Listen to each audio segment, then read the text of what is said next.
बिस्मिल्लाहिर्रहमानिर्रहीम। मोरखा 12 जुलाई 2021 को assistant commissioner सदर फैसलाबाद उमर मकबूल चक नंबर 242 रेबे दसूहा में तशरीफ़ लाए।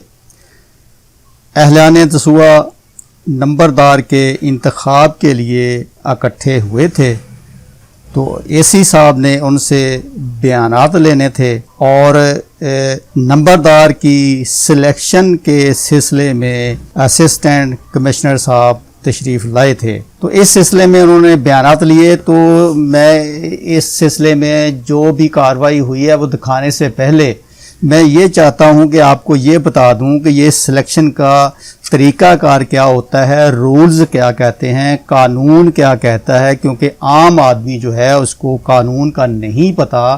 तो मैंने ये रेवेन्यू के जो रूल्स हैं वो स्टडी करके इस सिलसिले में एक ये वीडियो बना रहा हूँ ताकि आपको बता सकूँ कि ये इसकी सिलेक्शन का रूल के तहत, कानून के तहत क्या तरीक़ाकार है, कितने कितने नंबर होते हैं और कैसे सिलेक्शन होती है। तो सबसे पहले मैं ये बता दूं कि नंबरदार के लिए जो उम्मीदवार होता है उसके नाम रकबा होना ज़रूरी है। ज़रूरी रकबा जिसके नाम ना हो तो वो उम्मीदवार नहीं हो सकता है। तो पहली बात तो ये है कि उसके नाम रकबा होना चाहिए। और नंबर 2 पे अब मैं ये बताना चाह रहा हूँ कि ये सिलेक्शन के तरीक़ेकार के मुताबिक उसको नंबर किस तरह अलाट किए जाएंगे, किस तरह इंतखाब किया जाएगा। तो इस सिलसिले में जो सबसे ज़रूरी बात है वो ये है कि जो भी नंबरदार का उम्मीदवार है, अगर उसका वालिद पहले उम्मीदवार था, पहले वो नंबरदार था उसका वालिद, और उसके फौत होने के बाद अगर बेटा सामने आता है उम्मीदवार, तो इसके 30 नंबर होते हैं। फिर गौर से सुन लें, जिसका वालिद पहले नंबरदार रहा हो उसके 30 नंबर होते हैं। तो ये 30 नंबर उसको मिलेंगे जिसका वालिद नंबरदार हो। नंबर 2 पे अगर किसी का हकीकी चचा, अंकल, हकीकी चचा जो है वो पहले नंबरदार रहा हो तो उसको 15 नंबर दिए जाएंगे। तीसरे नंबर पे तालीम का नंबर है कि उसकी तालीम कितनी है। तो अगर उम्मीदवार बीए है तो उसको पूरे 15 नंबर, 15 नंबर उसको अलाट कर दिए जाएंगे। और अगर उसने मैट्रिक किया हुआ है तो मैट्रिक के 10 नंबर हैं, और अगर अंडर मैट्रिक है तो उसके 5 नंबर मिलेंगे। ये रूल कहता है लोकल रेवेन्यू अथॉरिटी के 1976 के रूल के मुताबिक 4 पैरा नंबर 28 उसमें ये दर्ज है कि जो अंडर मैट्रिक है उसके 5 नंबर हैं। तो ये तरीक़ाकार है सिलेक्शन का। इसके अलावा जो भी रेवेन्यू ऑफिसर होता है जो बयानात लेता है वो ये भी देख सकता है कि क्या ये जो उम्मीदवार है इसके पास काश्तकारी की मालूमात हैं। अगर वो काश्तकारी की मालूमात रखता है तो उसके 10 नंबर हैं। जिसको काश्तकारी का इल्म नहीं है उसके ये 10 नंबर उसको अलाट नहीं किए जाते।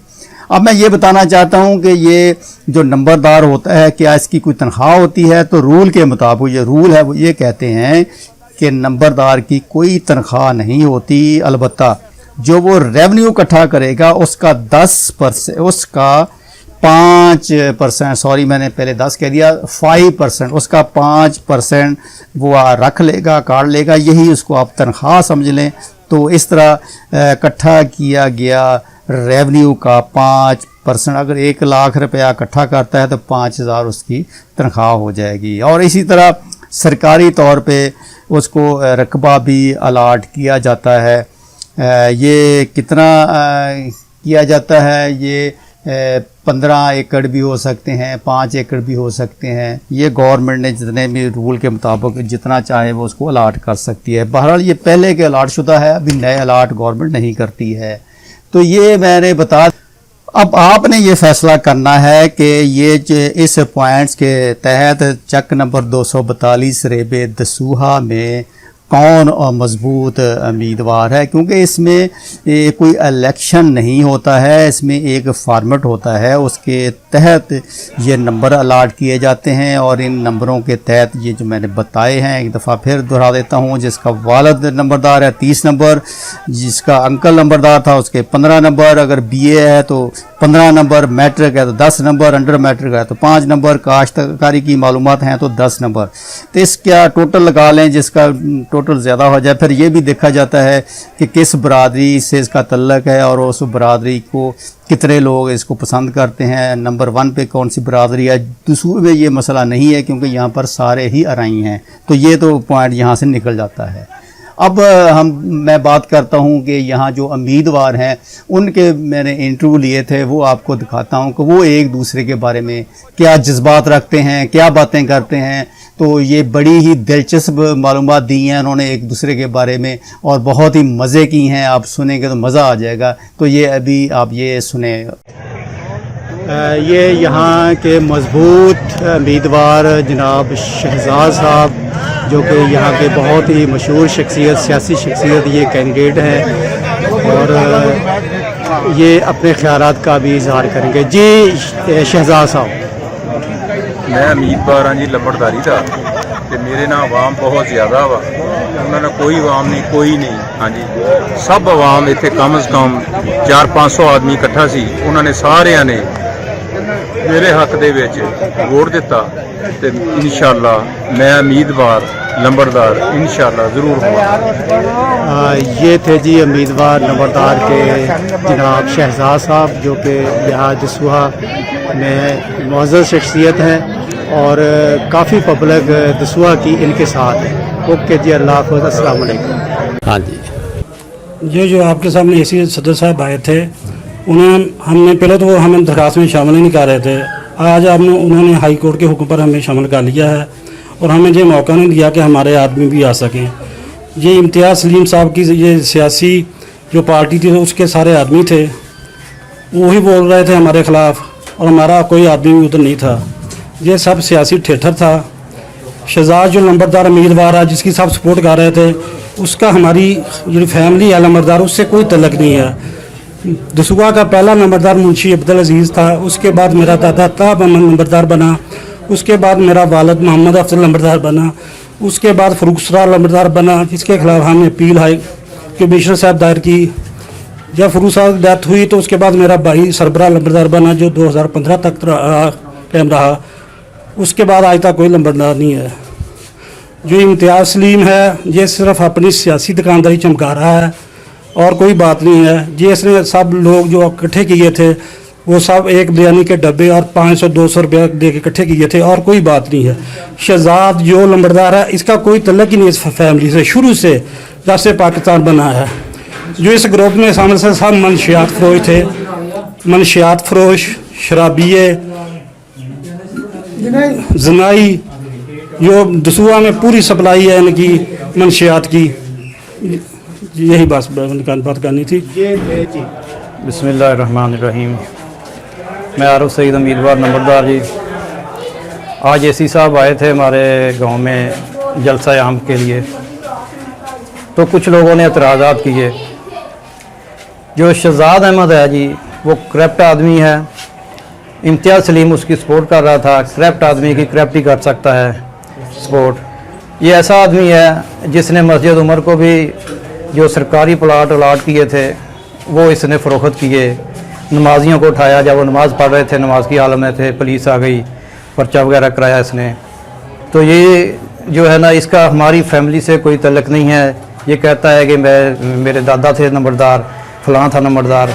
मैंने इसी साहब को सारे डॉक्यूमेंट्स दे दिए हैं। इसका हमारी फैमिली से कोई तल्लक नहीं है। और ये जो अगर ऐसा आदमी आ गया, जो हमारा गांव है ये तो पहले ही बहुत पीछे चला गया है। अगर ये ऐसा आदमी आ गया तो फिर हमारे गांव का अल्लाह ही हाफिज़ है। ओके जी। बिस्मिल्लाहिर्रहमानिर्रहीम।